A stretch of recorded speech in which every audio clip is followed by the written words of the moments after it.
Delivery అవ్వగానే చాలామంది ప్రెగ్నెన్సీలో ఉన్నట్టే బరువు ఉన్నాము, పొట్ట తగ్గట్లేదు అని చెప్పి చాలామంది యాంగ్షియస్ అయిపోతూ ఉంటారు.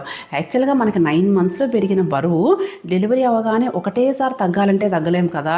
కాబట్టి ఈ ప్రాసెస్కి అనేది టైం పడుతుందన్నమాట. అండ్ మన బాడీలో అన్ని సిస్టమ్స్ నార్మల్ అవ్వడానికి అట్లీస్ట్ ఒక 6 weeks టైం పడుతుంది.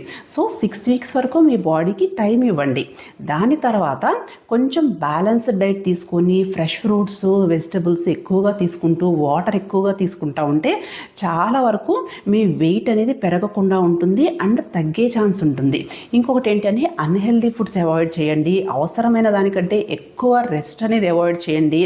అండ్ మెయిన్గా బ్రెస్ట్ ఫీడింగ్ ప్రాపర్గా ఇస్తూ ఉంటే మీ వెయిట్ అనేది చాలా వరకు లాస్ అయిపోతుంది అనమాట. అండ్ ఒక 6 weeks తర్వాత నుంచి మీరు సింపుల్ ఎక్సర్సైజెస్, వాక్స్ అనేది స్టార్ట్ చేసుకోవచ్చు. సో ఈ జాగ్రత్తలన్నీ తీసుకుంటూ ఉంటే ఆటోమేటిక్గా డెలివరీ తర్వాత వెయిట్ తగ్గే అవకాశం ఉంటుంది. కాకపోతే సడన్గా తగ్గాలని క్రాష్ డైట్స్ ఫాలో అవ్వకుండా స్లోగా గ్రాడ్యువల్గా తగ్గేటట్టు చూసుకోండి. ఓకేనా? Thank you.